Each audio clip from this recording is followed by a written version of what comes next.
Are you looking for a supernatural horror story about racial discrimination that's set in the heart of the COVID crisis? Well, I've got the novel for you. Welcome to the depths.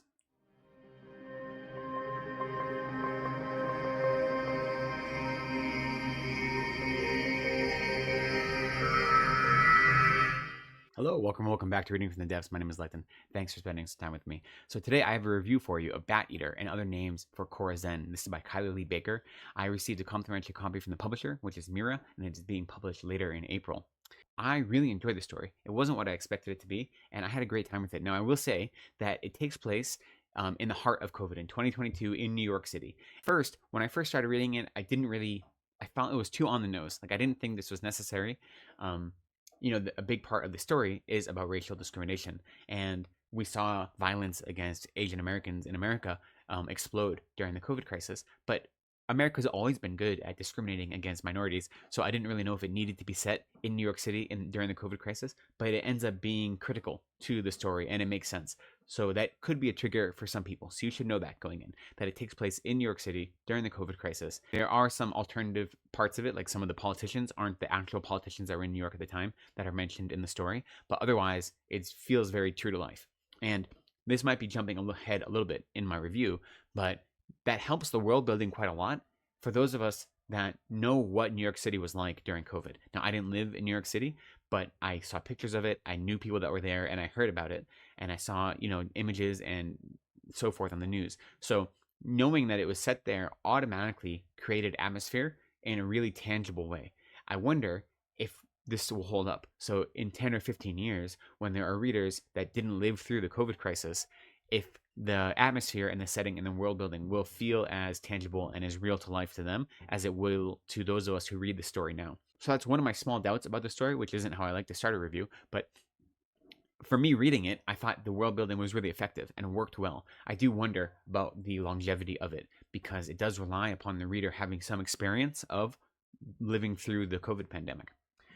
So aside from that, that's just to know going in that I know there are still some people that are triggered by COVID stories, and this really is a COVID story. So know that going in, but it does a good job of building the world and creating a whole different set of obstacles for our main character. So our main character is an Asian American woman, a Chinese American woman named Cora Zeng. Now the opening chapter has some pretty big reveals, so I won't talk too much about what sets up the story, but our main character, once the story gets going, works as doing cleanup for crime scene cleanup.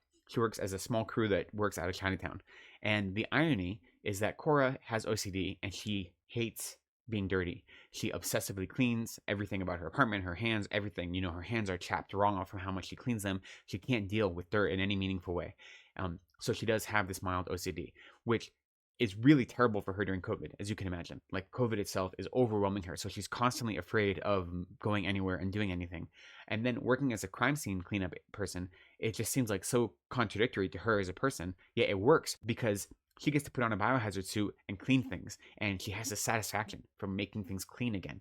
So that is the environment you see her set in. And the two other people she works with, her coworkers, they form like a little found family, and they are the heart of the story, is their relationships. And I think all three characters are really well realized. We follow Cora, she's our main character. We only see the other characters as they interact with her. They feel genuine, they feel friendly. There's bickering going on between them. There's different kinds of dynamics and relationships, but none of them feel forced. None of them feel like they're cardboard cutouts. All of our main characters feel realized and genuine, and you want to spend time with them. Now, Cora, her mother is a white American. Her father is Chinese from China. He came to America, and he had one daughter with one woman, and then he divorced that woman, and then had another daughter, Cora, and then he left and went back to China. So Cora and her half-sister are living together. They have different aunts and different mothers, obviously. Cora's mother has joined a religious cult and disappeared. So Cora grew up with her half-sister and her half-sister's mother. She also has her maternal aunt, who is a white Catholic, who lives on Long Island, I think, and then her half-sister's maternal aunt, who technically isn't related to Cora, but doesn't care. She still considers her family. So she is Chinese American.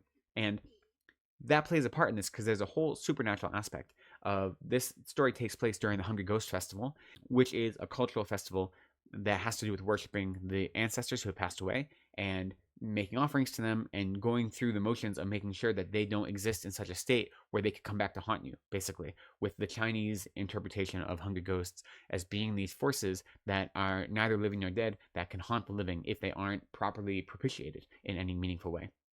And so there's this whole supernatural element of the story about hungry ghosts that are haunting Cora. Who is it that's haunting Cora, and what does she have to do to propitiate them, to pay them homage, and to do what they need to help them continue on their journey?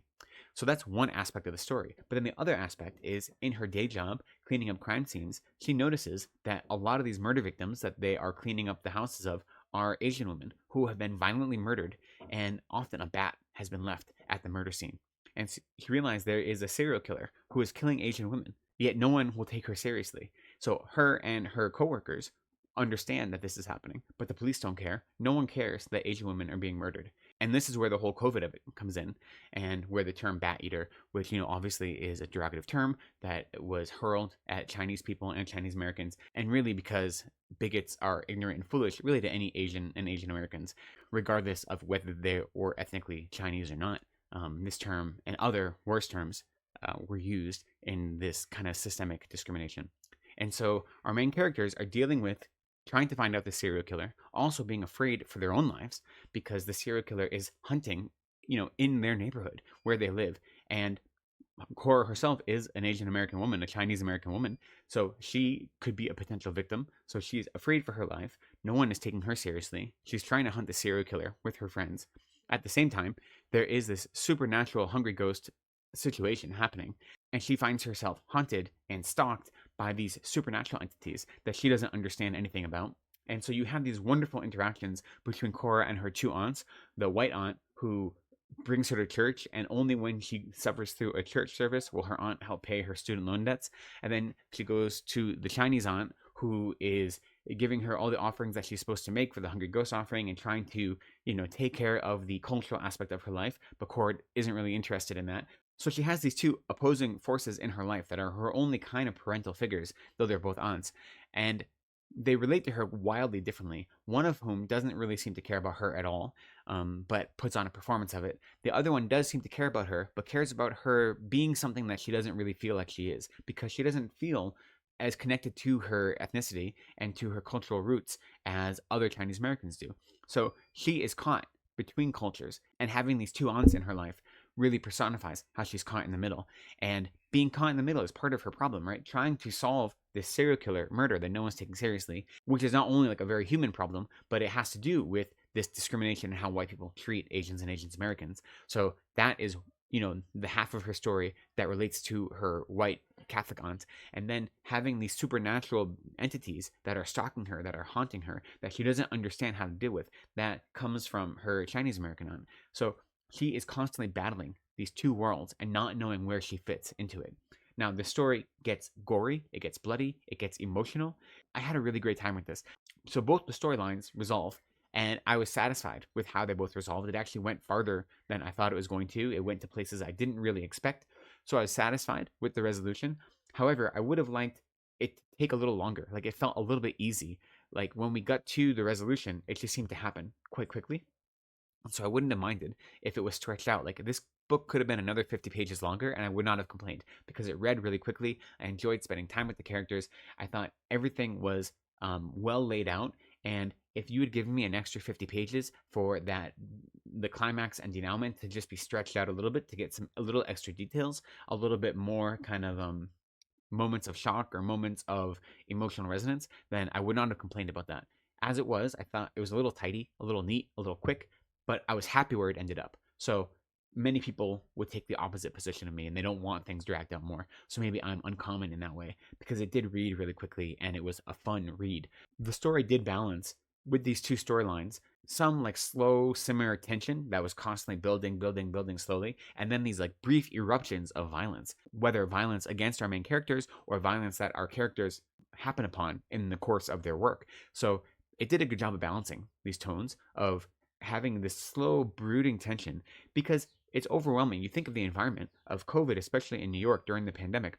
It was overwhelming. You are surrounded by danger everywhere you go. And obviously, I'm not an Asian American, but I can't even imagine what it would be like to be an Asian American in New York at that time due to how much hatred was amplified towards minorities and especially towards Asian Americans during the COVID pandemic and since the COVID pandemic. And so there's nowhere safe in this story. And that feeling permeates the story that Cora never feels safe.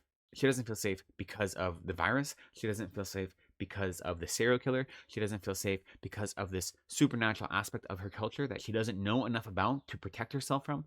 So there is no safe ground in this story. And Kylie Lee Baker manages to balance those tones, these eruptions of violence, with this overwhelming sense of dread. I think it's balanced really well. There is this found family between our three main characters that I really enjoyed. These three outcasts that are all different and they all have their own problems, but they work together as a group, even though they don't really want to be a found family, at least not in the beginning. They just want to like put their heads down and do their work, yet they come together. And so I really appreciated that element of the story. And in the end, this was a gory, emotional, character-driven horror story, and it doesn't pull its punches when it is looking at systemic violence or systemic discrimination, yet it never feels preachy, it never feels ham-fisted. It just feels very matter-of-fact, which is hard to do when you have a storyline about a serial killer and a storyline that has these supernatural entities being haunted, and yet the overwhelming sensation is very matter-of-fact. The writing itself supports that. The writing is not ostentatious. The writing is very descriptive. It comes from the point of view of our main character, Cora, who is so afraid of everything and, like I said, has OCD and doesn't feel like she fits in anywhere. So that kind of paranoia sneaks into the writing, but it works really well. The writing works to help develop the characters and the sense of the atmosphere. And so the writing, I thought, was really well executed, and it worked with the tone of the story, and it worked with the characters of the story. Yet it never is preachy. It never is trying to beat you over the head. It is a showing, very matter-of-factly, that these are types of emotional and physical violence that different people are experiencing.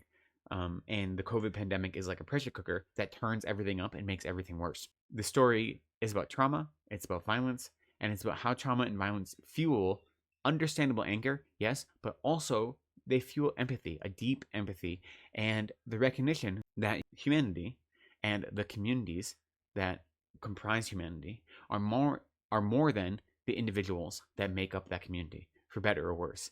And so when you're looking at systemic violence or systemic discrimination, it isn't individuals that are the problem, but whole systems that are the problem, right? Whole communities. And that is a terrifying topic to explore in some way, and I think the story does it really well. It navigates these kind of heavy and these important topics, but it does it using biting honesty and a story of almost supernatural revenge. It is, like I said, bloody and gory and fun. It's really fast paced, and I'm really glad I had a chance to read it. It worked for me in every way. Like I said, it could have been 50 pages longer, and I would have been there for it. So I had a fun time with the story. I hope you do too. I'd love to hear your thoughts about it. Have any of you had a chance to read it yet? What do you feel about COVID stories in general? It is a polarizing environment or setting for a story. I'd love to hear your thoughts about that. And anything else that you want to share down in the comments, I'd love to hear it. But for now, I'll say thank you for spending some time with me today. I appreciate you. Please be kind to yourselves, take care of each other, and go slowly.